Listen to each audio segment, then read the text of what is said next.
세상의 모든 지식 언더스탠딩. 네, 자 언더스탠딩 또 시작하겠습니다. 오늘은 장순원 기자님과 함께. 네.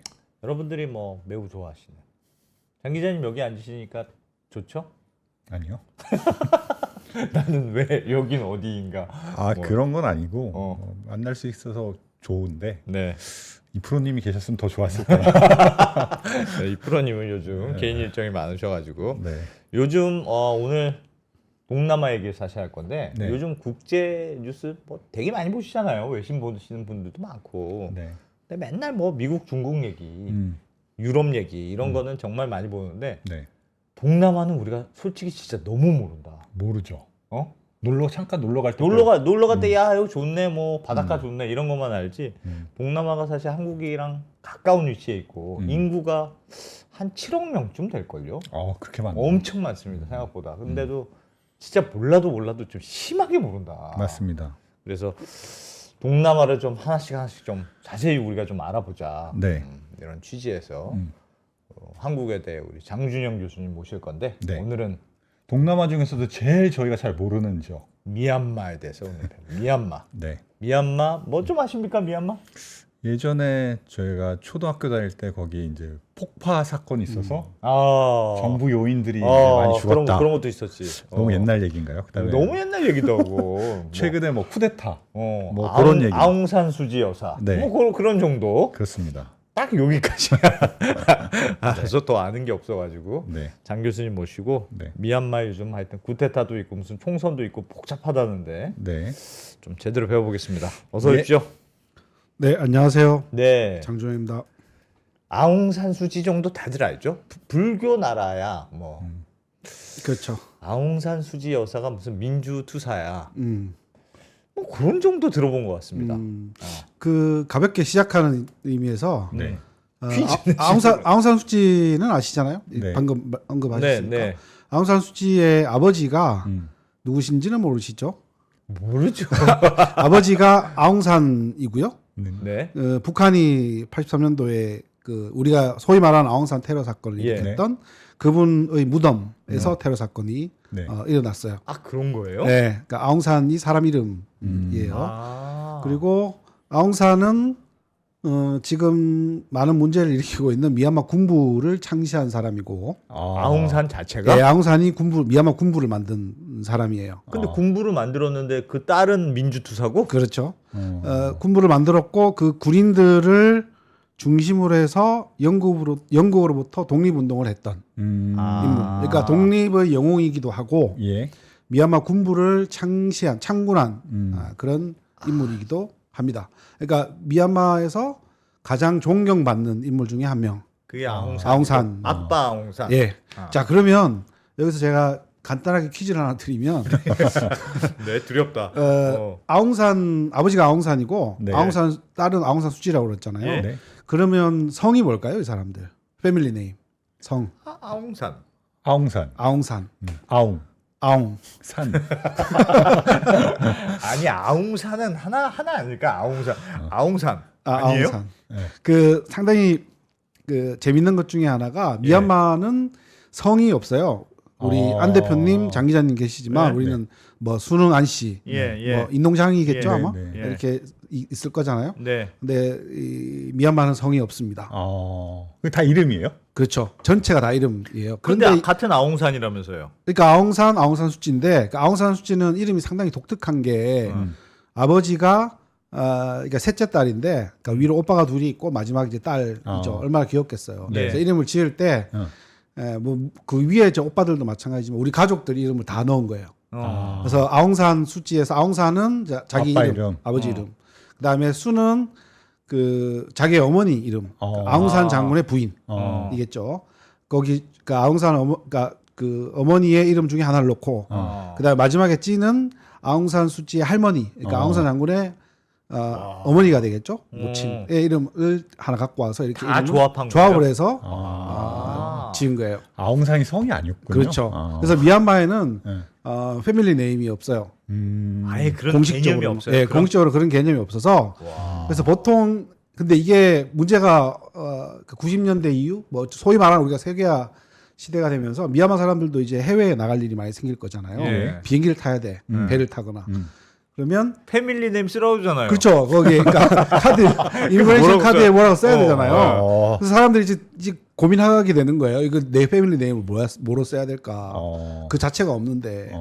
그래서 최근 들어서 통일하게 되는 게 그 이름의 제일 마지막 자, 예를 들어서 아웅산 수치 같으면 마지막에 찌가 있겠죠. 네. 그 이름을 대물림하는 사례가 많이 있습니다. 그냥 패밀리 네임으로. 네, 그러니까 우리나라처럼 나는 임동장가 무슨 파의 멧돼손이야 이렇게 뼈대 있는 가문이다 이렇게 내세우질 않고 그 자체가 없고 그냥 그 패밀리 네임이라는 게 그냥 위에서부터 윗대에서부터 사용하면서 자연스럽게 받아갖고 그게 성이 이어진다는 게 북의 사회의 유산이잖아요. 그렇죠. 아빠가 누구냐를 따라가는 그렇죠, 거잖아요. 그렇죠.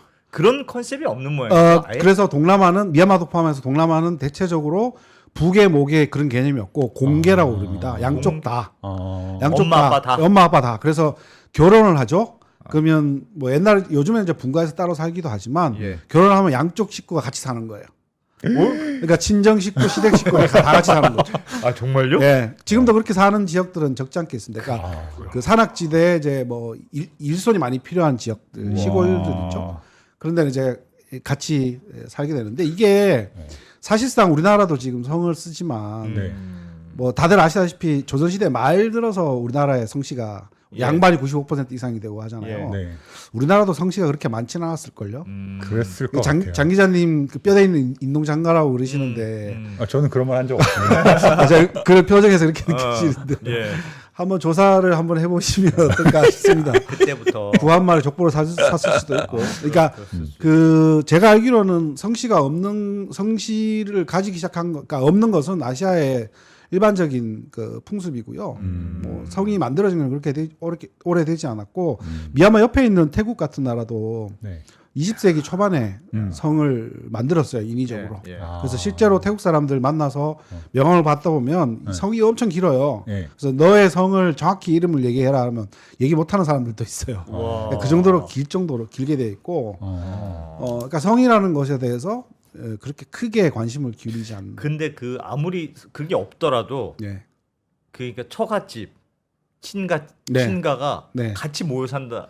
그게 왜 그렇게 살아야 되죠? 충분히 그러니까 그 화목하게 삽니까? 아니요, 그 노동력을 제공하기 위해서죠. 가장 중요한 게 노동력을 제공하는 것. 그러니까 농사를 대규모 그렇죠. 그 마을에 그러니까 하나의 그 부족 공동체의 개념이 돼서 그러니까 그 마을에 농사를 짓거나 이렇게 했을 경우에 일손이 많아야 되는데 아까 그렇죠. 그 처음에 소개하실 때 동남아가 인구가 7억 정도 된다고 말씀하셨는데 한 6억 5천 7억 정도가 되는데 많다라고 하셨지만 실제로 그 넓은 영토에 비해서 인구는 적은 편이에요.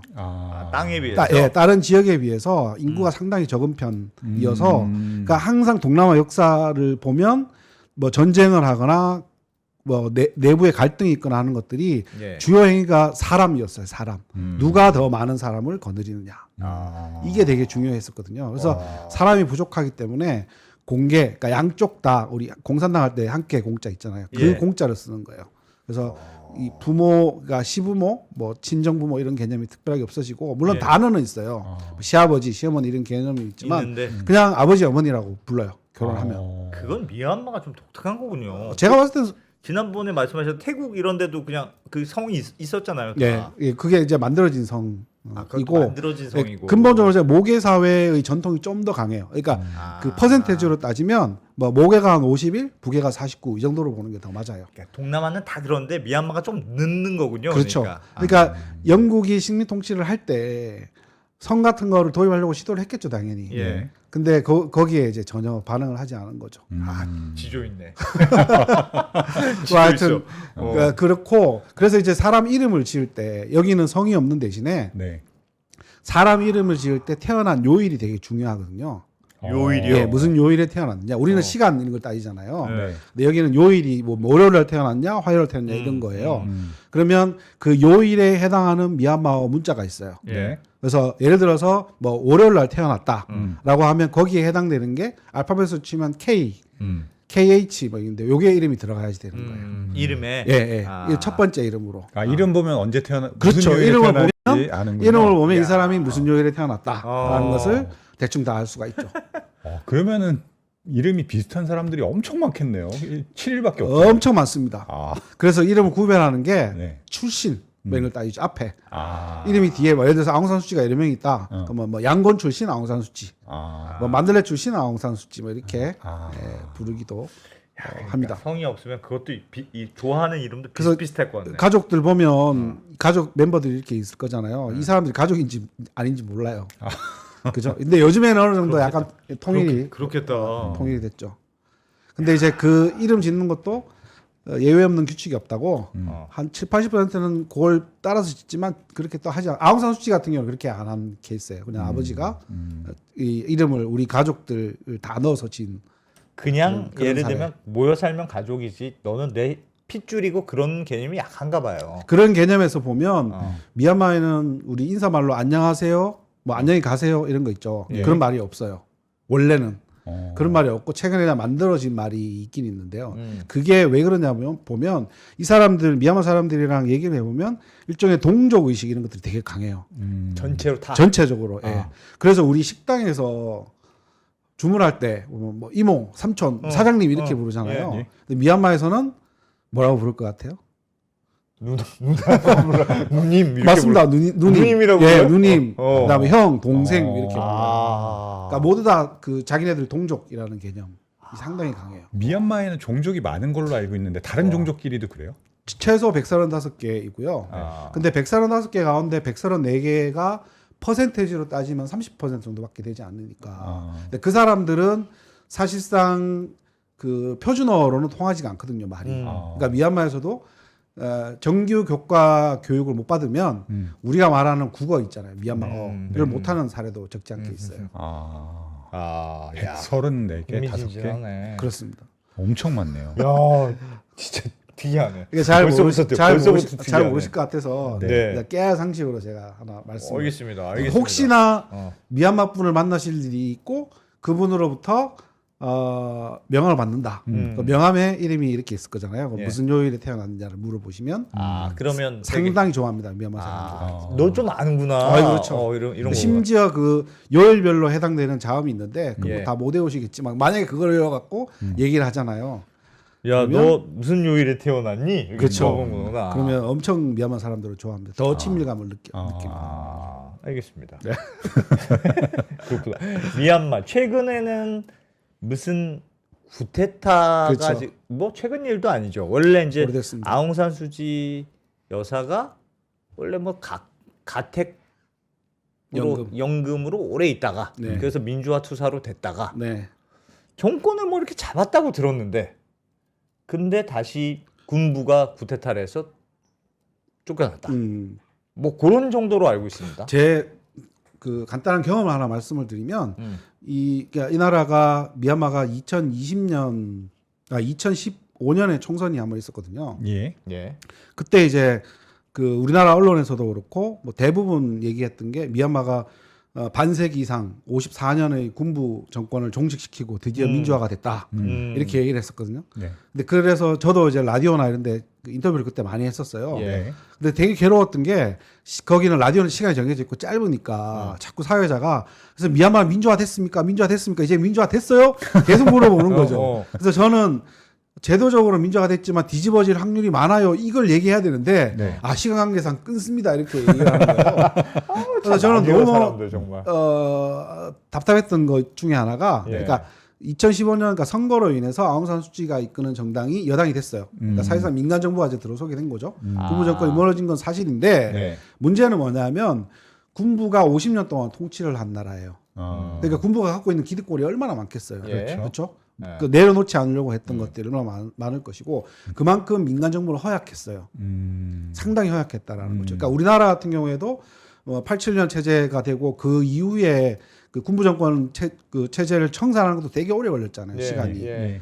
근데 미얀마 같은 나라는 우리나라의 군부보다 훨씬 더 강력한 군부가 반세기 이상 집권한 나라인데 허약한 민간 정부가 들어와서 그 자기네들이 말하는 소위 민주 정부를 과연 이끌 수 있을 것인가에 대해서 저는 항상 우려를 했었고 여기는 쿠데타가 일어나도 전혀 이상하지 않다라는 말을 계속 하고 싶었으나 방송국에서는 그것까지 얘기할 시간이 없었어요.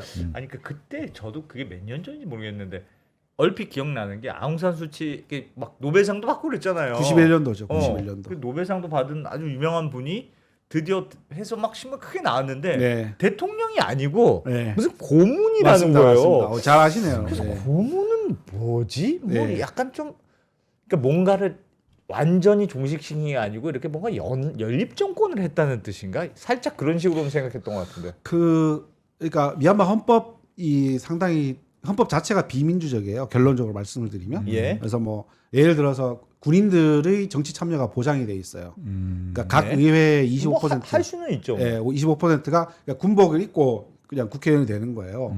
아, 무조건 쿼터로 25%가 할당돼 있어요. 25% 군에서 그냥 가는 예, 거예요. 할당 무조건? 현역 군인으로 할당이 돼 있어요. 주로 뭐 대위나 소령급 정도 되는. 무조건? 예, 무조건 25%. 그러니까 상원, 하원, 지방의회 이렇게 세 개로 나눠져 있으면 상원에 이제 25%씩 들어가는 거예요. 군인이? 예. 근데 이게 미얀마가 첫 번째 시도가 아니고 예. 과거에 인도네시아에서 이렇게 했었어요. 아. 인도네시아에서 97년도까지 이렇게 실제로 했었고요. 그걸 본 떠가지고 갖고 와서 이제 만든 헌법. 4분의 1은 무조건 먹고 들어가는 그렇죠. 거잖아요. 25%를 먹고 들어가는 거죠. 네. 근데 그것과 함께 대통령의 자격이 나오거든요.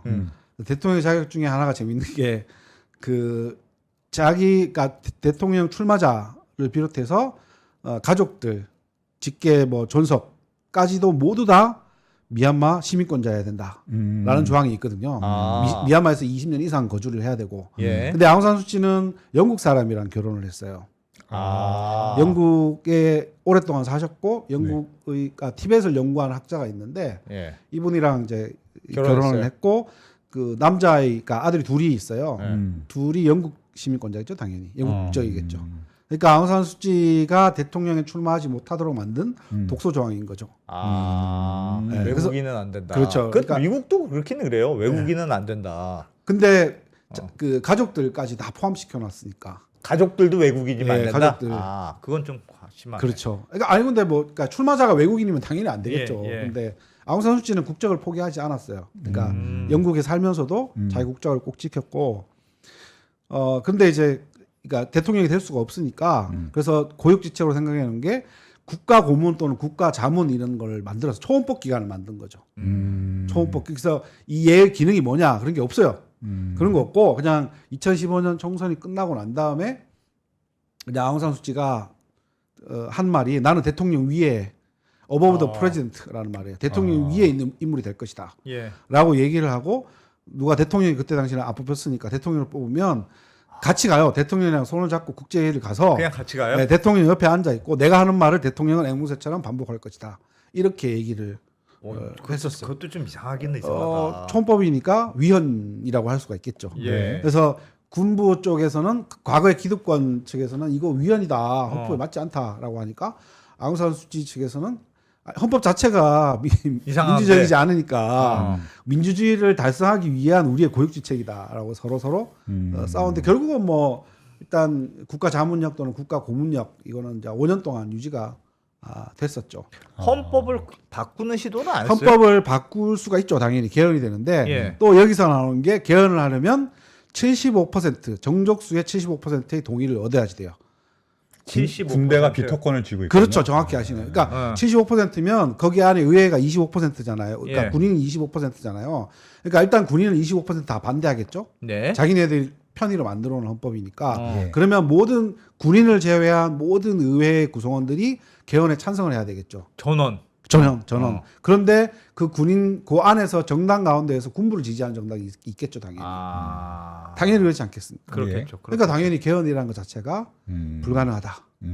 아예 룰이 불가능하게 만들어 놓은 거죠. 그러니까 수치로는 가능하죠. 75%면 된다라고 하지만 군인들은 사실상 안 뭐, 되게. 예, 당연히 불가능한 그런 제도가 되는 거죠. 그래서 개헌이 몇 번 시도가 된 적이 있었어요. 예. 있었는데 당연히 문턱에서 뭐 좌절된 하고. 그런 사례가 있었어요. 그래서 이제 그 2015년부터 2016년부터 2020년까지 소위 말하는 아웅산 수치가 이끄는 민간 정부 시대가 쭉 이어져 와요. 예. 그래서 모든 사람들이 이제 미얀마는 이제 민주화됐다. 동남아에도 그러니까 미얀마가 가장 권위적인 국가였으니까 동남아에도 이제 민주화의 훈풍이 불 것이다. 뭐 우리가 저번에 다뤘던 캄보디아 또 이제 민주화될 것이고 막 이런 아주 낙관적인 전망을 했거든요. 그리고 2020년 선거가 끝났죠. 2020년 선거에서 또다시 아웅산 수치가 이끄는 정당이 승리를 했습니다. 승리를 했는데 이때부터 이제 군인들이 약간 겁을 먹기 시작한 거죠. 이러다가 우리가 약간 위험해질 그렇죠. 수 우리가 있어? 갖고 있는 기득권이 다 사라지지 않을까? 국민들이 지속적으로 지지하고 있다라는 것을 확인하기 시작하는 거죠. 그 전에는 그러면 아웅산 수치가 어떻게 당선이 될 수 있어요? 이게 군부가 다 장악하고 있고 네. 의회도 25%를 장악하고 있고 네. 개헌도 안 되게 만들어놨으면 네. 그냥 선거를 해도 우리 옛날에는 우리나라도 그랬잖아요. 우리나라도 선거는 하는데 항상 군부에서 대통령이 나오고 그랬잖아요. 그 우리나라 선거는 문제가 있었고요. 미얀마는 놀랍게도 프리 앤 페어였었습니다. 야. 정말 자유로운 선거, 공정한 선거.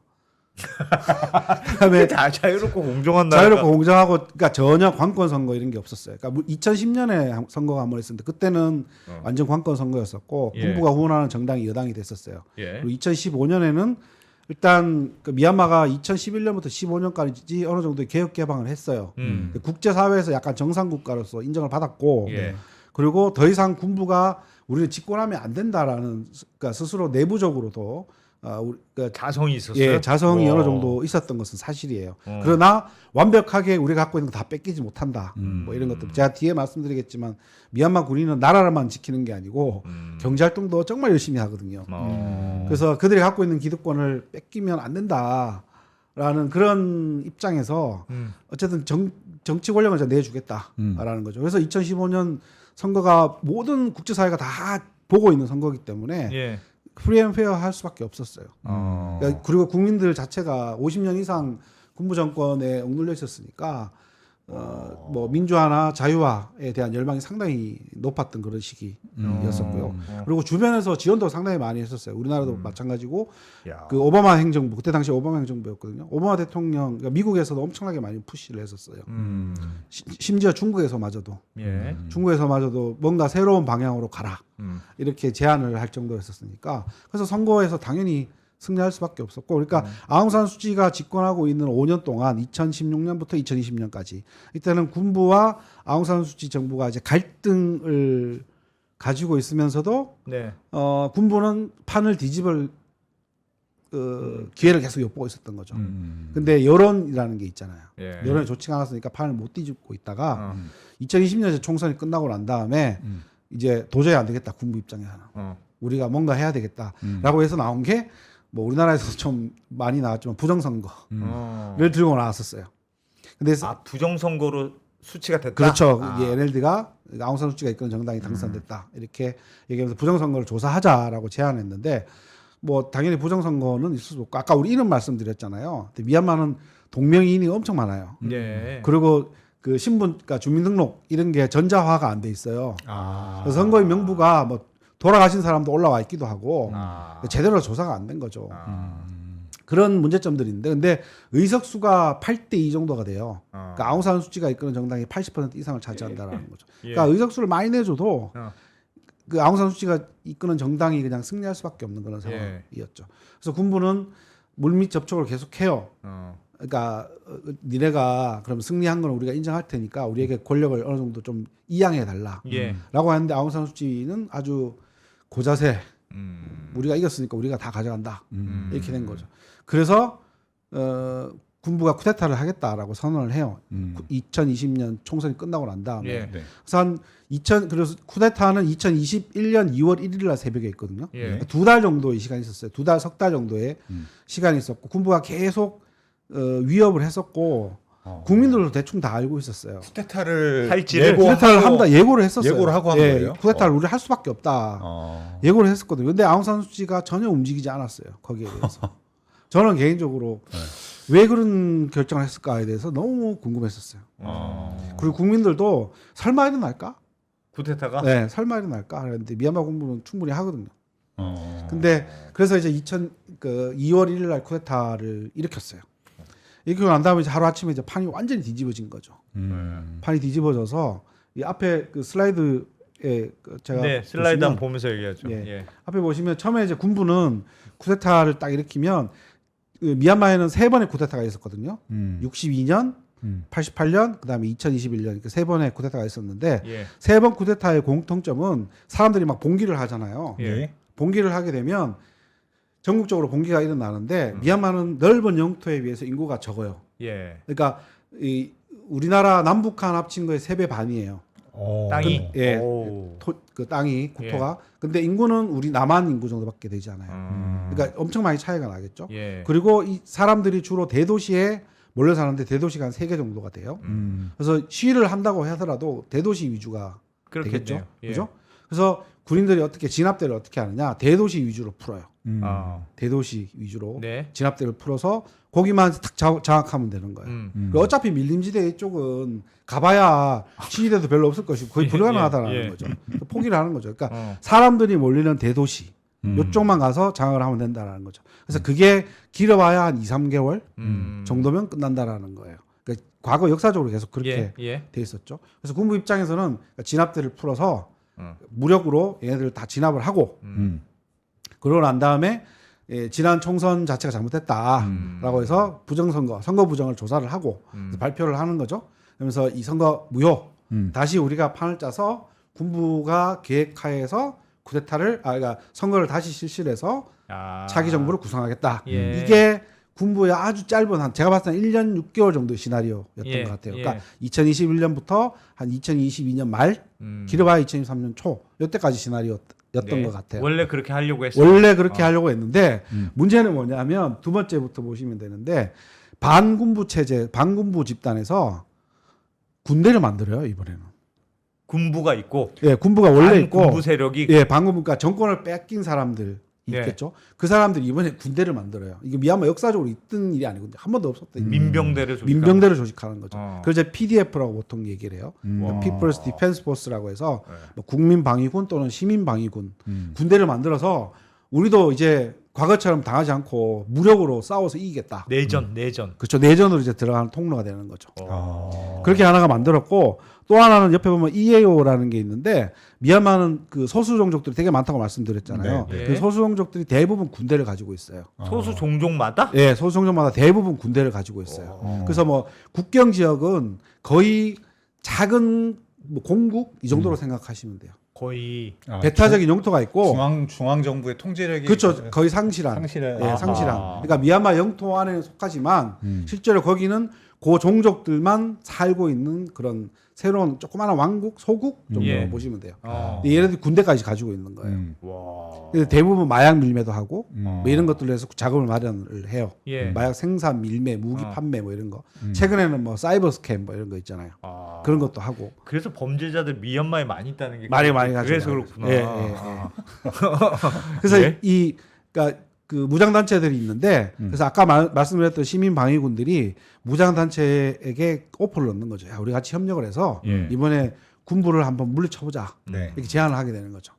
그러면서 이 나라가 이제 내전의 늪으로 들어가게 되는 거예요. 그런데 처음에 이 일이 났을 때, 그러니까 PDF에서 사진도 보고 했는데 무기가 아무것도 없었어요. 우리 어렸을 때 놀던 새총 있잖아요. 그런 거 들고 나오기도 하고, 다음에 뭐 각종 농기구들 이런 거 들고 오기도 했죠. 거기에 비해서 미얀마 군부 정규군은 40만 명 이상이 되고요. 병력만. 그다음에 50년 동안 어떻게 군사국가화 됐으니까 얼마나 많이 발달했겠어요. 총 탱크 뭐 다 있을 당연히 다 있겠죠. 전투기까지. 그러니까 이게 다윗과 골리앗도 아니고 이건 전쟁이 되지 않는다. 게임이 안 된다. 라고 했는데 희한하게 PDF와 EAO의 연합이 군부를 박살내기 시작하는 거예요. 어떻게 해요? 그게 어떻게 게릴라전이죠. 밀림이 있으니까. 밀림이 있고 그리고 또 하나 생각보다 미얀마 정규군이 그렇게 강하지 않았다라는 게 여기서 드러나요. 자기네들 되게 강한 줄 알았는데 전혀 강하지 않았다라는 게 여기서 당나라 군대 완전 당나라 군대처럼 이렇게 그 증명이 됩니다. 그래서 오른쪽에 여기 지도 한번 보시면요. 야, 진짜 재밌네 이거. 지도를 한번 보시면 왼쪽이 2022년 지도고 오른쪽이 2024년이에요. 그래서 지도가 색깔이 진하면 진할수록 반군부, 그러니까 과거의 민주진영 얘네들이 장악한 지역이에요. 보시면 색깔 왼쪽보다 오른쪽이 좀 더 진해졌죠. 그죠? 그래서 PDF 그러니까 반군부 진영이 장악한 지역이라고 보시면 돼요. 그래서 실제로 보면 퍼센테이지로 따지면 반군부 장악 진영이 60% 이상이에요. 국토에 그러니까 저렇게 진하게 파란색으로 진하게 된 데는 아예 군부의 통제력이 없고 통제력이 없는 완전 지역. 자치 지역처럼 돼버린 거예요. 지금은 거의 그런 식으로 돼 있다라고 아, 보는 거죠. 미얀마가 현재 저런 상태예요. 네. 그런데 여기서 이게 착시 효과인데 네. 제가 아까 말씀드렸잖아요. 미얀마는 대도시 위주의 국가다라는 거죠. 그래서 실제로 저기에 까맣게 표시되어 있는 지역들 있잖아요. 예. 저기는 사람들이 거의 살지 않는 밀림일 것 밀림지대예요. 같아요. 그냥 밀림이라서 그래서 의미가 없구나. 저기를 장악하는 것은 크게 의미는 없어요. 그러니까 오히려 사람들이 여기 아래쪽에 군부 통제라고 되어 있는 지역 있잖아요. 예. 요런데 예. 요런데 이제 사람들이 많이 거주하는 지역이에요. 아. 뭐 양곤이 뭐 남쪽 지역이고, 네피도인가 거기 수도나 이런 게 다 수도 남쪽에 네피도, 있죠. 예, 뭐 만달레 이쪽 지역이 있는데 아. 이쪽 지역은 군부가 완전히 장악하고 있는 지역이에요. 그러니까 수도는 군부가 여전히 장악하고 있는데 그렇죠. 아, 그렇죠. 도시 밖으로 잘 못 나가고 있다. 예, 예. 아. 그러나 어쨌든 4년 동안의 교전을 통해서 군부는 병력에 있어서 엄청나게 큰 손실을 입어요. 있고 예, 잃고 그리고 병력들이 어떻게 계속 탈영하겠죠. 무서워서. 계속 탈영을 하게 되고 또 작년부터 강제 징집을 시작했어요. 예. 젊은 친구들. 예. 20대에서 한 35세 정도까지 와. 강제 징집을 하니까 미얀마의 젊은 친구들이 어떻게 외국으로 탈영해. 도망가는 거죠. 엄청 도망을 가는 거예요. 그래서 우리나라 같은 경우에도 유학 오고자 하는 미얀마 학생들이 1년 사이에 몇 배씩 늘어났어요. 강제 징집 피하려고. 엄청나게 늘어나고. 그리고 돈 있는 사람들은 이제 뒤로 빼기도 하고 그렇게 되겠죠. 그래서 그 계속 손해 보는 병력 손실을 만회하기 위해서 벌충하는 차원에서 강제 징집을 계속 시작하니까 젊은 층들이 엑소더스가 계속 또 일어나게 되는 거죠. 그러면 원래 계획은 군부가 쿠데타 한 다음에 선거에서 우리가 쟤네는 이상한 정권이었어. 네. 우리가 진짜 제대로 된 정권을 보여줄게 네. 라고 하려고 했는데 네. 내전이 일어나서 선거를 못하고 네. 계속 그냥 쿠데타 상태로 있었던 거군요. 그렇죠. 그러니까 군부가 계속 밀리게 된 거예요. 원래는 아. 2023년 8월 정도에 총선 한번 실시하려고 그랬어요. 예. 근데 반군부 진영의 기세가 워낙 강하다 보니까 음. 선거를 할 수가 없는 상황이죠. 힘이 비슷한 게 최악이야. 네. 그런데 문제는 뭐냐면 반군부 진영에서도 문제가 발생을 해요. 거기서도 또 네, 싸워요. 거기서도 문제가 발생하는 거예요. 참, 진짜. 이게 상당히 고질적인 문제인데 예. 어떻게 되냐면 그러니까 반군부 아까 제가 PDF라고 말씀을 드렸잖아요. PDF를 조정하고 운영하는 실질적인 정부가 있어요. 예. 그러니까 망명 정부라고 보시면 되겠죠. 예. 거기에 그러니까 NUG라는 망명 정부가 있어요. 그러니까 국민 통합 정부라고 보통 얘기를 하는데 이게 과거 아웅산 수치 정부에 있던 사람들, 그러니까 그 정당의 사람들이 주로 구성이 돼서 만든 그러니까 자기네들끼리 임시정부죠. 예. 임시정부를 만들었어요. 예. 우리 한국에 뭐 대표부도 있고 해요. 그랬는데 이 사람들이 나서서 군부 정권을 반대를 하고 그 다음에 우리 중심으로 다시 우리 국제사회가 우리를 정부로 인정을 해야 된다라고 해서 뭐 국내적으로도 많은 지지를 받았고 초기에 예. 국제적으로도 많은 지지, 특히 자유진영 서방 세계에 많이 호소를 했어요. 그런데 현실상 그렇지가 않잖아요. 그러니까 뭐 내부가 그러니까 실질적으로 그럼요. 국토를 장악하고 있는 예. 영토를 장악하고 있는 주체가 누구냐라는 것이잖아요. 그래서 하여튼 그 NUG가 등장을 하면서 많은 활동을 하기는 했는데 예. 제대로 좀 못하고 제대로 잘 얻었다. 못하는 측면들이 많이 있습니다. 그 제가 한 3가지 정도로 간단하게 적어왔는데 예. 일단 반군부 단일 체제 완성 실패했다라는 건데 아까 말씀드렸던 PDF랑 EAO들 있잖아요. 이 두 개를 하나로 묶어야 되는데 하나로 묶지를 못했어요. 왜냐하면 EA는 버마족이 아니에요. 그렇죠? 소수종족이잖아요. 예. 근데 아웅산 수치 정당도 사실상 버마족으로 구성되어 있는 정당이에요. 그래서 아웅산 수치가 집권하고 있는 동안에 국민 통합을 내세워서 이 소수종족까지 모두 다 끌어안았어야 됐는데 예. 그러지 못했어요. 그러니까 그러니까 EAO 입장에서는 우리는 너희들로 항상 지난 100년 이상 계속 소외를 당했는데 지금 버마족 내에 이런 문제가 일어났다고 정치적 동요가 일어났다고 우리한테 손을 내밀어 가소로운 것들 우리가 받아들일 수가 없어요. 기본적으로 좀 불신 관계가 있죠. 불신관계가 상당히 심하죠.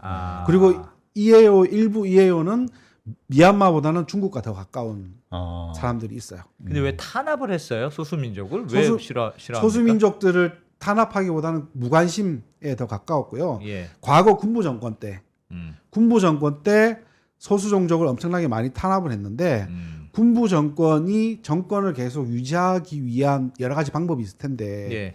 일반적으로 군부 정권은 정권을 되게 유지하는 방법으로는 제한적인 수준에서 경제 발전을 하거든요. 예. 그러니까 우리나라가 대표적인 사례였었죠. 경제 발전을 해서 잘 먹고 잘 살게 해주면 국민들이 지지를 해주겠다. 이건데 미얀마는 경제 발전을 하지 않아요. 예. 경제 발전을 하지 않고 예. 대신에 이념을 갖다 놓습니다. 거기에다가 예. 소수종족 쟤네들이 과거 영국의 앞잡이였었고 자기들끼리 군대를 결성을 해서 우리 이 큰 국가를 계속 분열시키려고 시도를 한다. 나쁜 놈들이야. 나쁜 놈들이야. 그러니까 버마족들이 우리가 하나로 힘을 합쳐서 쟤네들을 강제로 병합시키거나 또는 탄압을 해야 돼.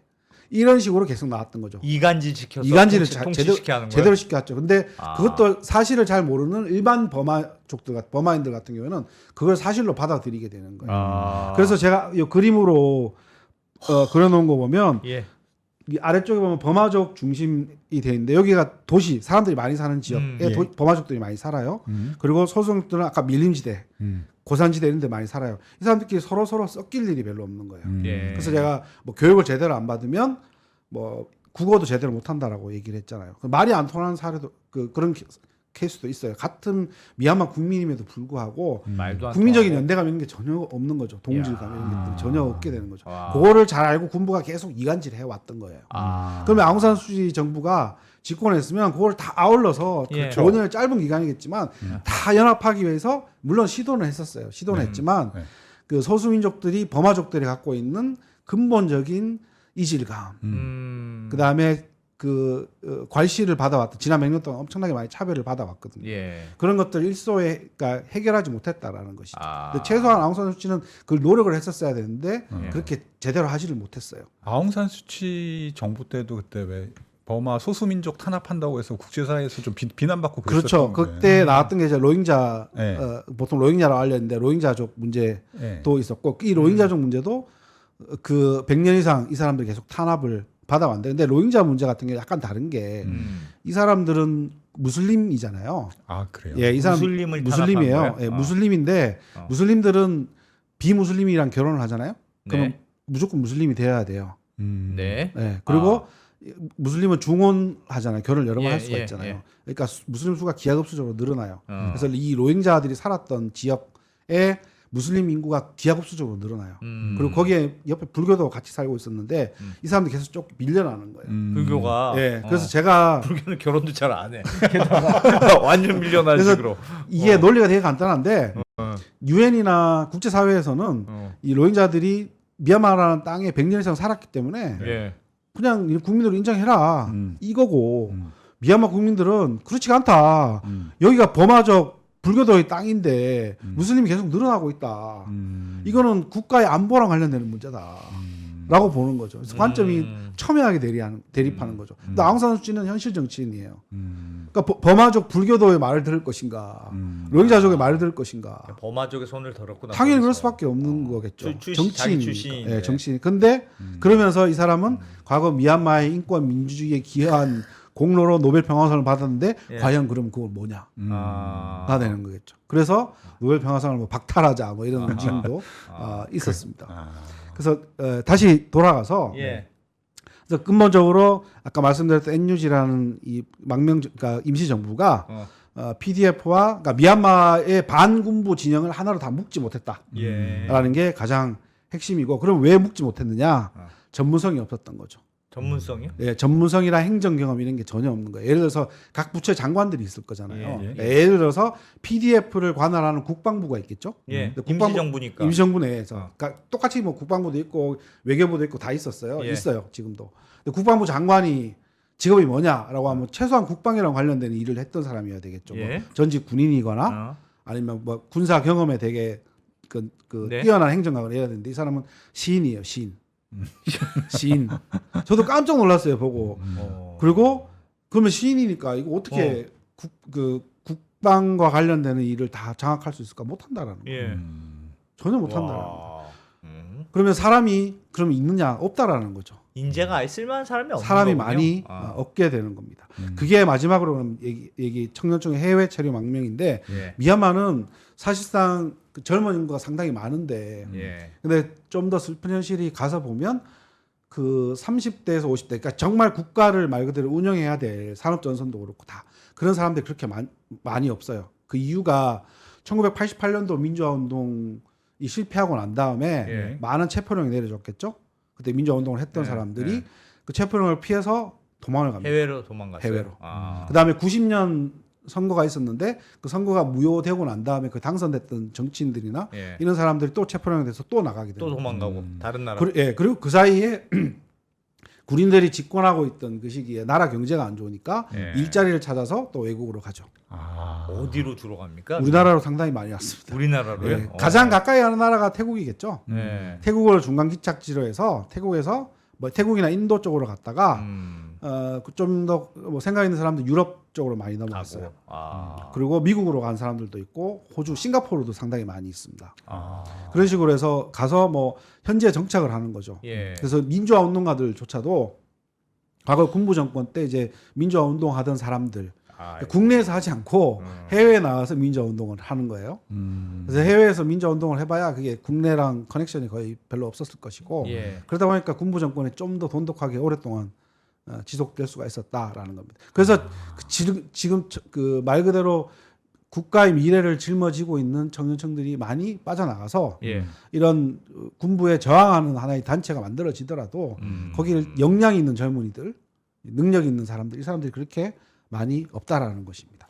그게 심각한 문제점. 야. 그럼에도 한 4년 정도를 역사가 싸운 거네요. 그렇죠. 어마어마하네. 지금까지 싸워온 거 4년 동안 싸워온 것만 봐도 저는 예. 대단하다 이렇게 볼 수가 있을 것 같아요. 그 지금 뭐 뉴스 보면 올 연말인가 1월인가 이제 미얀마에서 이제 총선이 예정돼 있다고 하더라고요. 네, 네. 그런 걸로 보면 이제 그 군부가 어느 정도 이제 통제권을 그러니까 다시 그런 되찾은 거예요. 거예요. 저기 자중질환, 그러니까 반군이 자중질환을 하고 군부가 이제는 우리가 선거해도 되겠다. 그렇게 본 거. 사실상 군부 입장에서도 더 이상 물러설 것이 없는 거예요. 지금과 같은 구도를 계속 유지하면 좋은데, 네. 그러니까 어쨌든 내전 상황이지만 예. 자기네들이 권력을 잃지 않는다는 자신감이 있으면 유지하면 좋은데, 아까 말씀드렸듯이 계속 그 크고 작은 교전에서 밀리고 있어요, 사실상. 그리고 요즘에는 지상군을 별로 투입하지 않고 공군을 많이 투입하거든요. 예. 근데 공군 운영하는데 돈이 많이 들어가잖아요. 그렇죠. 그러니까 당연히 이게 분명히 끝이 보일 거니까 쉽지가 않을 것이고, 그리고 미얀마는 한 정부 텀이 5년이거든요. 네. 5년인데 쿠데타 한 지가 이제 5년이 다 됐어요. 네. 그러니까 5년 동안 일단 하고 그다음에 새롭게 한텀 돌았다. 예, 한 텀 돌았으니까 이제 그 새로운 정부에게 맡겨 가겠다라는 것이죠. 그래서 사실상 뭐 전국의 절반 이상이 지금 내전 지역인데 예. 그쪽에 사실상 선거를 못 할 거잖아요. 그렇겠죠. 그렇겠죠. 근데도 선거를 하겠다는 거예요. 강제로 우리는 선거를 하겠다. 그러면 수치 여사 당이 이길 수 있습니까? 그런데 미리 이 사람들이 손을 썼겠죠. 아웅산 수치 정당은 2023년 그 재작년에 해산이 됐습니다. 아. 와. 해산시켜버린 거죠, 그냥 아예. 그냥 군부가. 예, 아예 해산. 그래서 제가 요즘에 개인적으로 이렇게 보고 있는 것이 그 선거를 4번에 걸쳐서 하겠대요. 내전 상황이다 보니까 우리가 봤을 때 상당히 생소한 상황이죠. 4번에 걸 1차, 2차, 3차, 네, 4차. 4차에 걸쳐서 총선을 하겠다. 그래서 얼마 전까지 첫 번째 1차는 나왔어요. 예. 12월 28일 날 일단 선거를 하겠다. 라고 때린다. 와. 제가 가지고 온 게 있는데 예. 와. 여기 띄워주시면 될 것 같습니다. 예. 그림이 좀 복잡하게 되어 있지만 제가 가장 처음으로 이렇게 보여드린 겁니다. 어디에서. 네. 그래서 이게 일단 상원 하원 이렇게 양원제로 되어 있고요. 지방이 있고 여기는 원래 그 소선거구제예요. 그러니까 우리나라랑 선거제 똑같습니다. 그냥 한 네. 명씩 예. 네. 뽑는 건데 이번에는 좀 바꿔서 소선거구제랑 비례대표제를 섞어놨어요. 그래서 PR로 되어 있는 게 이제 비례대표제라고 보시면 되겠습니다. 그래서 전역별로 이렇게 나눠서 이번에 의석수가 배당이 된 거고요. 그래서 원래대로 따지면 이 지금 이 지도에서 한 절반 이상 그러니까 요 북쪽은 거의 선거를 못 하는 지역이라고 봐야 되거든요, 예, 사실상. 근데 선거를 하겠다는 거예요. 음. 저는 그게 너무 예.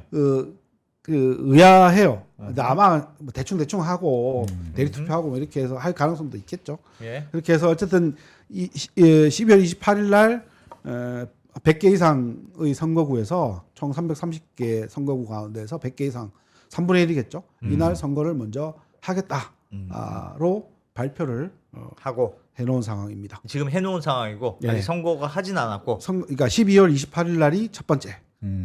그때는 군부가 그때도 이기긴 이겼겠네요. 이번 선거는 보면 2010년에 있었던 선거의 거의 판박이라고 볼 수가 있거든요. 예. 2010년에도 아웅산 수치가 이끄는 정당이 참가를 하지 않았어요. 그래서 그때도 군부가 만든 정당이 일당을 차지했거든요. 아마 이번에도 그 수순으로 갈 가능성이 있습니다. 그러면 이번 큽니다. 선거는 그냥 어떻게 보면 그냥 형식적인 거고 요식행위라고 볼 수가 군부가 이제 우리가 확실히 할 거야. 네. 그냥 절차를 거치는 과정이군요, 그냥. 그래서 그 향후에 전국을 이렇게 보게 되면 예. 일단 군부가 만든 정당이 승리할 가능성이 상당히 큽니다. 네. 지금 현재는 거의 90% 이상인데 어. 중요한 거는 새롭게 정부가 구성이 되겠죠. 예. 새롭게 정부가 구성이 되면 누가 대통령이 되느냐가 되게 중요해요. 왜요? 어차피 왜냐하면 2010년 총선이 있고 2011년에 군부가 만든 정당이 여당이 됐을 거잖아요. 그때 정부가 출범했을 때 국제사회가 상당히 냉담했거든요. 니네 그냥 군인들이 군복만 벗고 나와서 군발이잖아, 군발이. 말 그대로 군인이잖아. 어. 군부 정권이잖아. 라고 했는데 그때 당시에 대통령이 군인 출신이었는데 예상치 않게 개혁 개방을 해요. 아, 문을 열고 컴플렉스가 있어서 그래. 내가 더 아닌 척하려고. 개혁 개방하고 그래서 그해 2011년에 뭐 힐러리 클린턴 그때 당시에 국무장관 예. 방문을 하면서 미얀마가 막 국제사회에 엄청나게 관심을 끌었거든요. 그때 당시에. 예. 그래서 누가 대통령이 되느냐, 개혁적인 성향이 나오느냐 안 나오느냐 이거거든요. 어차피 군부는 군부인데. 그렇죠. 아. 지금 상황에서는 그래서 누가 대통령이 되느냐라는 건데 지금 현재로 봤을 때는 지금 쿠데타를 일으키고 권력을 잡고 있는 그 군사령관 그러니까 미나옹라잉이라는 군사령관인데 이 사람이 대통령이 될 가능성이 상당히 크다. 높다. 네. 그 양반은 개혁 개방. 예, 왜냐하면 2011년에 그 있었던 2011년에 그 대통령으로 나왔던 사람들 말고 그 이전에 군사령관이 있었을 거잖아요. 예. 선거 이전에 군사령관. 그 사람은 엄청나게 그 음지에 있던 인물이에요. 대외 활동도 거의 하지 않고. 예. 그래서 그냥 물러났어요. 그러니까 새로운 정부가 구성된과 동시에 모든 권력을 내려놓고 예. 뒷방 늙은이로 싹 이렇게 빠집니다. 자기의 신변을 보호받으면서. 음. 그리고 새롭게 등장한 인물이 개혁 개방을 추진했잖아요. 예. 근데 지금 현재 미나옹 온라인은 상당히 국제 무대에서 활동하는 걸 좋아해요. 사진 한번 띄워 주시면요. 뭐 우리나라 요 앞에 이제 강준 교수님도 말씀하시고 하셨지만 우리는 북중러에 관심이 있잖아요. 네. 근데 사실상 이번에도 보면 여기 제가 그 화살표로 표시를 했는데 미나옹 온라인 그 장관 그러니까 그 군사령관의 뒤에 있습니다. 이번에 전승절에도 참여를 했고 이번에 중국에서 네, 전승절에 참여를 했고 미얀마도 초대가 된 거네요. 네, 초대를 받아서 오른쪽에 시 주석 만난 것도 있고 그리고 아래쪽에 우리가 잘 아는 사람과 이렇게 만나기도. 김정은 근데 그 저기 간 사람은 누구? 군부 군사령관 지금 이제 쿠데타 군사령관이 간 거예요? 네, 군사령관 겸 지금 현재는 대통령, 총리 그러니까 동시에 다 맡고 있는 겁니다. 야, 그럼 저거는 중국에서 지금의 미얀마 군부 정권은 사실상 인정해주는 인정해주는 거죠. 옛날에 우리나라도 그랬잖아요. 네. 군부가 미국 꼭 가고 그랬잖아요. 나 정권을 맞습니다. 미국에서 인정받았다 이런 느낌 지금 받으려고. 거의 완전히 그러니까 인정을 받은 것이고요. 그러니까 우리는 북한을 지고 있으니까 북중러 이런 개념으로 보잖아요. 예. 국제관계를. 근데 실제로 제가 나왔던 이번에 전승절 행사나 상하이 그 인프라 회의 이걸 보니까 실제로 국제사회가 보는 거는 북한은 빠지고요. 중국, 러시아, 인도 이 세 트로이카 체제를 보고 있더라고요. 그래서 이 세 나라가 힘을 합쳐서 특히 인도 같은 경우에는 미국이랑 가깝기도 하고 멀기도 하고 또 쿼드의 회원국인데 여기에 과연 어떻게 지금 현재 양다리를 걸치고 있는 상황인데 어떻게 할 것인가를 오히려 더 관심 있게 보고 있고 그런 이 중국, 러시아, 인도 세 나라를 다 끼고 있는 나라가 미얀마예요. 지리적으로. 그러니까 러시아는 거리가 있지만 중국이랑은 붙어 있죠. 예, 그러니까 인도랑도 붙어 있고요. 붙어 있고 그래서 이 나라들이 더 중요하게 보고 있는 곳이 제가 봤을 때는 뭐 우리는 당연히 미얀마 자 여기에 보시면 예. 중국이 여기가 있고요. 그다음에 이 북한이 있고 이게 미얀마가 있습니다. 그래서 그 동아시아 국가에서 이 중국은 크게 두 나라를 꽉 잡고 있어요. 노란 아니죠. 노란색이 까만색. 그러니까 저건 까만색 중국이고. 예. 두 나라를 꽉 잡고 있는 거예요. 그리고 위에 점선으로 표시되어 있는 지역은 이제 그 러시아의 관계인데 예. 왜 최근 들어서 이렇게 보면 저는 북한 전문가가 아니니까 정확히 모르지만 근데 판을 돌아가는 거 보면 북한이 러우 전쟁에서 러시아에 파병을 하잖아요. 예. 그러고 난 다음에 중국과 가깝게 지내거든요. 근데 미얀마도 쿠데타 이후에 중국과 거리가 약간 멀어지고 러시아랑 상당히 가깝게 지내요. 아 그래요? 예. 그러니까 그 러시아 군인들도 러시아로 상당히 많이 가고, 그러니까 예. 미얀마 군인들도 러시아로 상당히 많이 가고, 그다음에 미나올라잉이 러시아의 뭐 여러 가지 회의에 상당히 많이 참석을 했고, 푸틴 예. 대통령도 만났고, 러시아 우크라이나 전쟁에서 동남아에서 유일하게 러시아를 지지했었습니다. 실제로 와. 공식적으로 지지를 했어요. 전쟁한 이후에도. 예, 전쟁한 이후에 공적으로 지지를 했고, 그러고 난 다음에 이 러시아와 관계가 돈독해지고 난 다음에 중국이랑 멀어졌던 관계를 다시 복원을 하고 이번 그 전승절 행사 참여가 최고의 그 기점에, 그러니까 최고점에 딱 올라간 그런 사이. 딱 낙점해준. 예. 나도 널 파트너로 생각하겠어. 그렇죠, 그렇게 되는 거죠.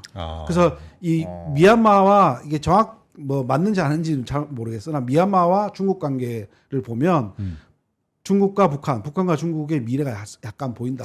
근데 미얀마 입장에서는 중국이 오케이 해주고 네. 러시아가 자기를 해주면 군부 입장에서는 좋을 것 같아요. 국제적으로 좀 고립도 돼 있으니까. 당연히 그렇죠. 근데 중국 입장에서 미얀마가 무슨 효용이 있습니까? 엄청나게 많이 있습니다. 제 지도를 엄청 보시면 많이 있다고요? 지도를 보시면 그 일단 여기 미얀마 지도가 있는데요. 예. 인도하고도 붙어 있고 중국하고도 붙어 있네요. 그렇죠, 그렇죠. 여기에 보면 가운데 이제 미얀마를 가로지르는 이 선이 있는데 이게 그 세 개의 관이에요. 관. 무슨 관이요? 두 개의 가스관. 그러니까 한 개의 가스관, 그러니까 한 개의 오일. 그래서 원유. 네. 원유가 한 개는 이제 엑스트라. 네. 엑스트라인데 이쪽 지역이 미얀마가 천연가스가 상당히 많이 있어요. 예. 매장 양이 세계 한 30 정도가 되는데 계속 탐사를 하고 있습니다. 네. 천연가스. 예. 그래서 이 천연가스를 중국이 사서 전량 파이프라인을 통해서 보내고 있어요. 미얀마 앞바다에서 난 거를. 네, 미얀마 난 거를 중국이 사서 지금 현재는 쿤민까지 가는데 예. 이걸 난닝으로 계속 연결하겠다는 거예요. 보내고 또 하나는 이 남쪽으로 하면 우리 말라카 해협이 있잖아요. 예. 그래서 말라카의 해적들도 많고 예. 그다음에 운송 거리도 상당히 오래 걸립니다. 오른쪽으로 쭉 돌아서 상해 쪽으로 오면. 근데 중동산 원유를 다는 못 하겠죠. 일부를 여기에 도킹해서 파이프라인으로 쏘는 겁니다. 바로.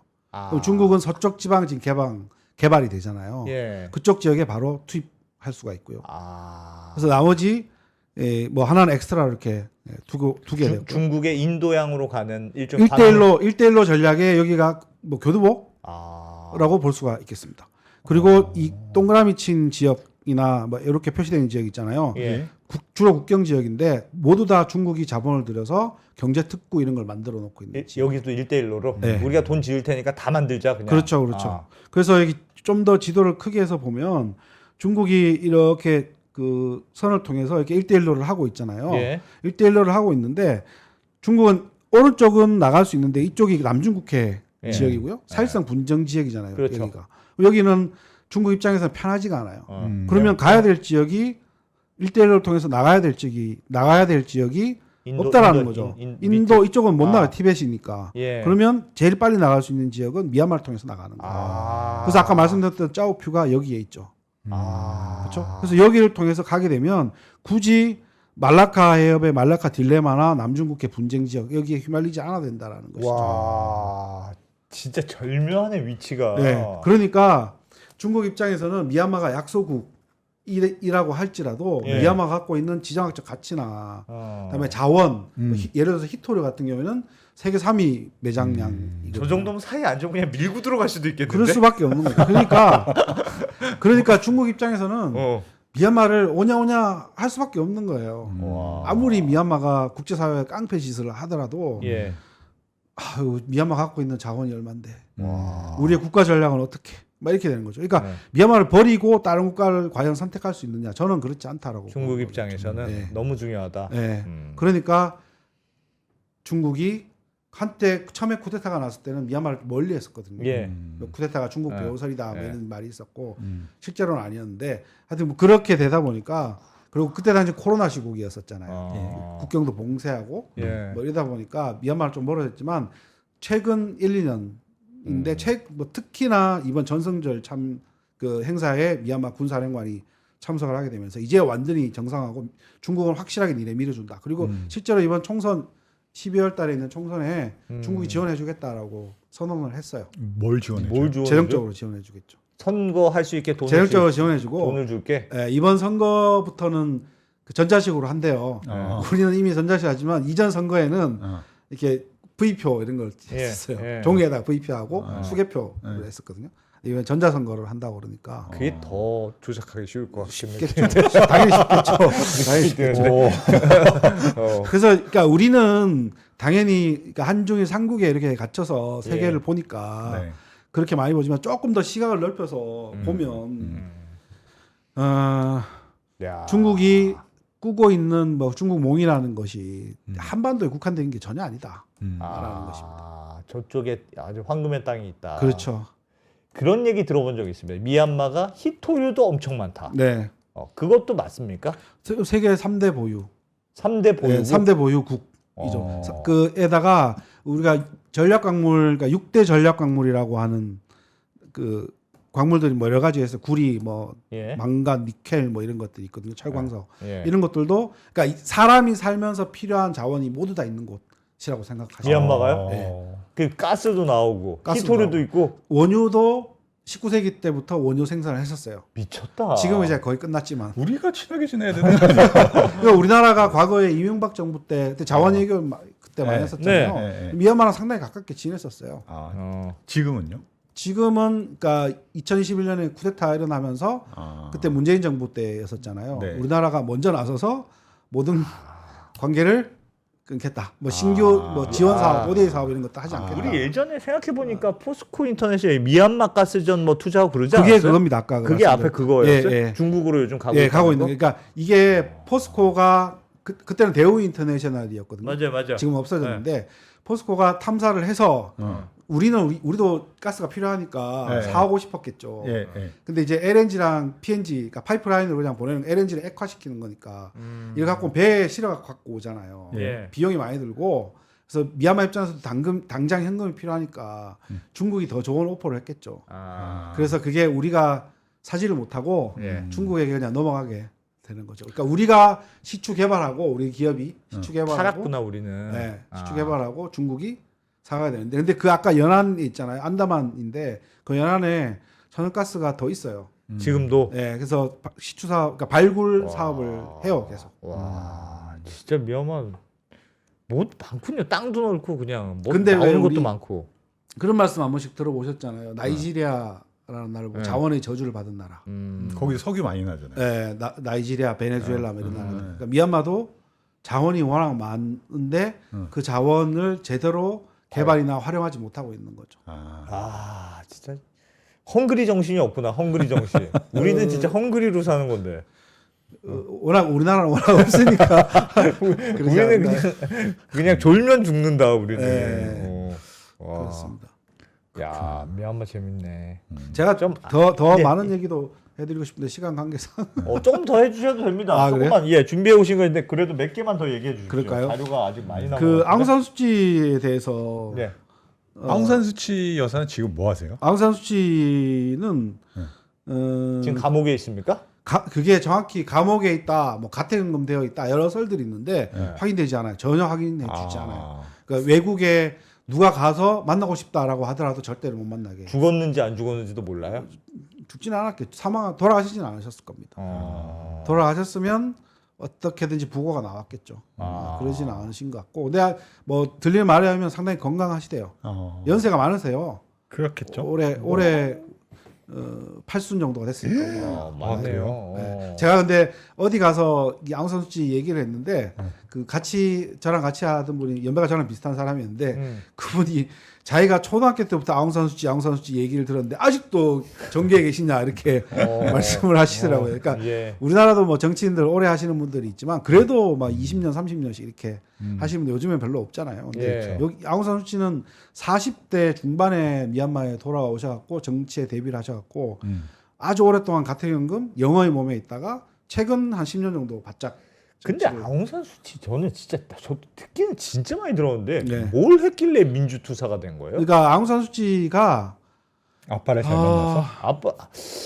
아빠를 잘 만난 게 상당히 중요합니다. 네. 네. 일단 로얄 패밀리 아버지가 그 나라를 만든 그러니까 네. 이 근대 미얀마를 탄생시킨 장본인 예.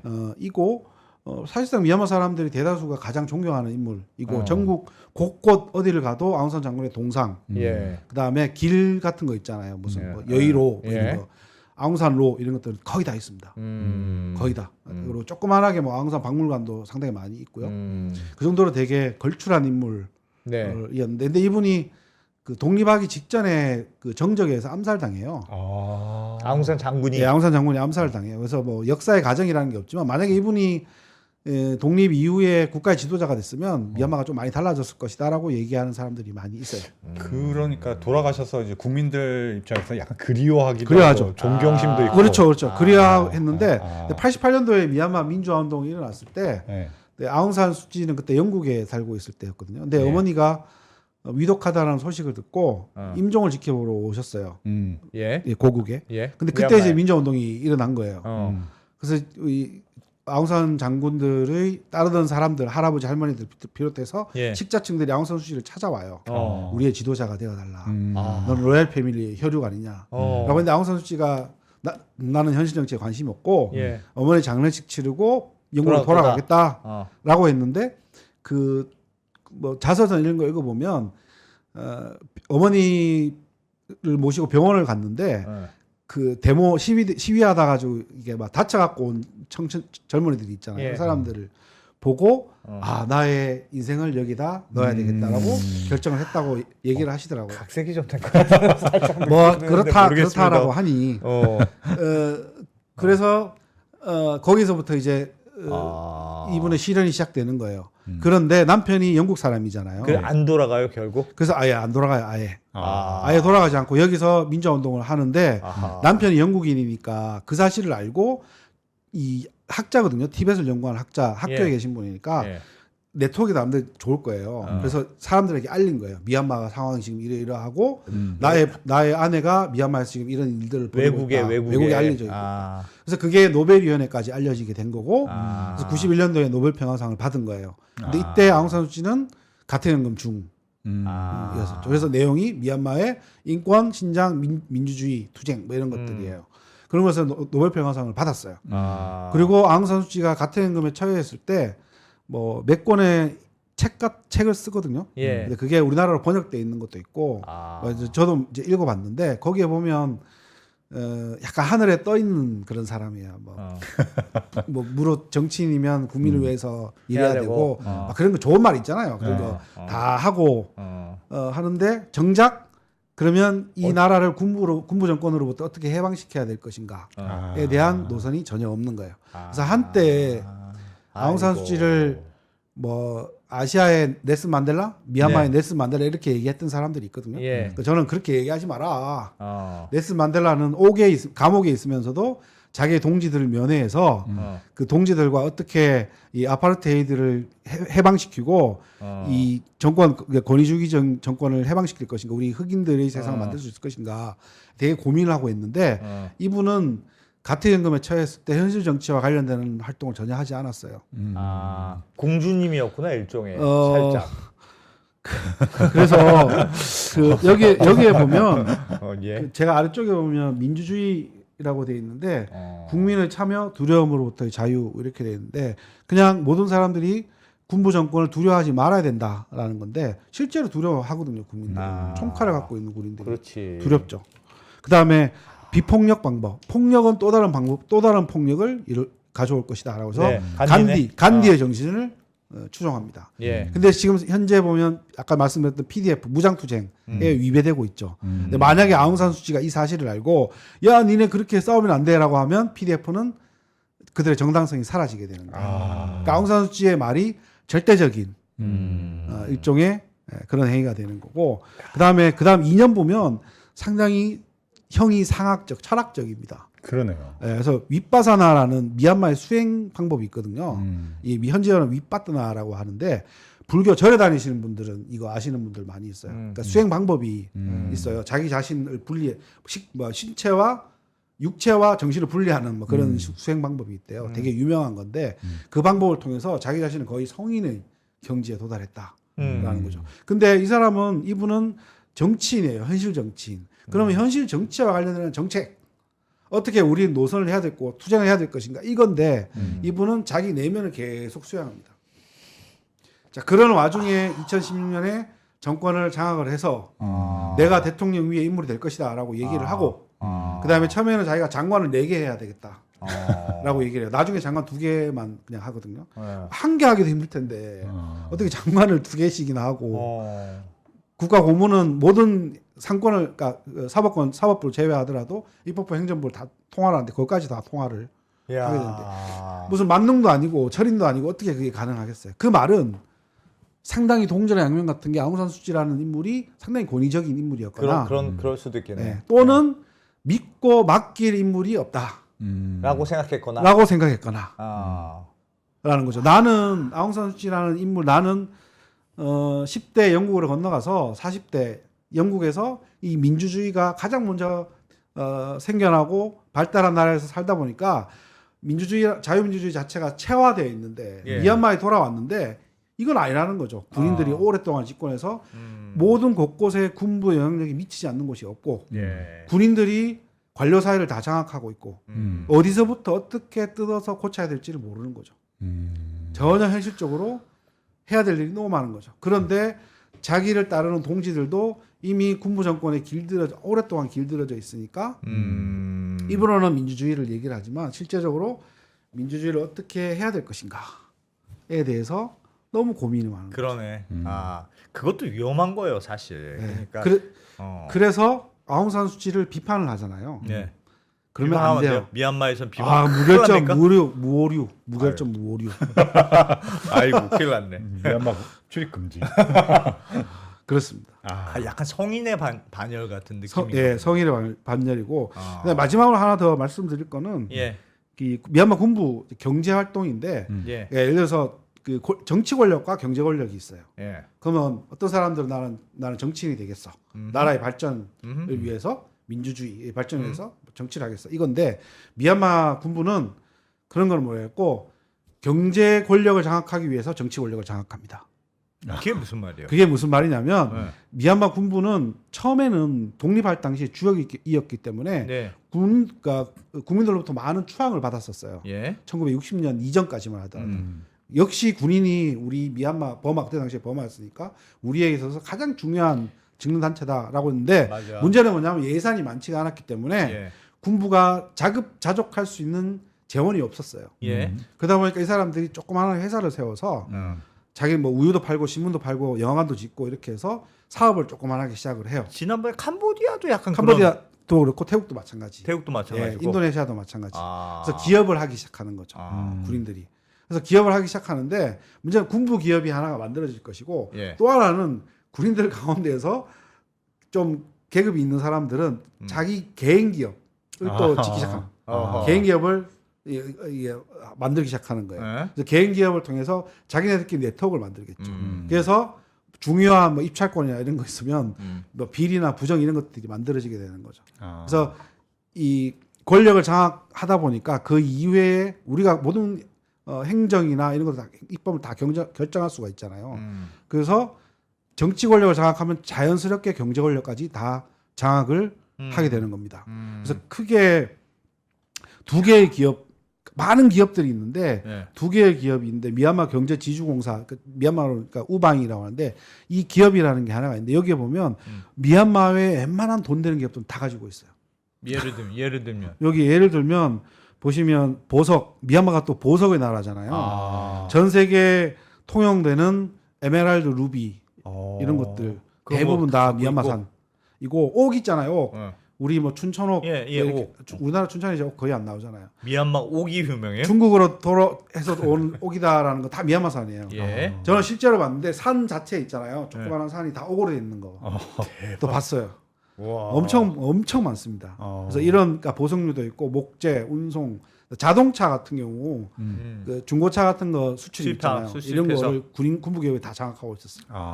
그래서 웬만한 돈 되는 거는 군인들이 다 방송, 완벽하게 이동통신, 호텔, 은행 이런 거 다 갖고 있다고. 웬만한 거 다 가지고 있습니다. 미쳤다. 네. 와. 그러니까 여기서 나오는 수익이 엄청날 거잖아요. 예. 그 수익으로 군부가 이제 잘 운영이 되는 거죠, 자기네들끼리. 아. 그래서 그 이너서클에 들어가는 순간 빠져나오지 못하는 거죠. 거의. 이거는 군부를 상대할 세력이 없겠는데요. 그렇죠. 최고의 이익 단체가 되는 거죠. 어떻게 보면 엘리트들이기도 할 것 같은데요. 제가 들었던 말 중에 되게 좀 슬펐던 말인데 예.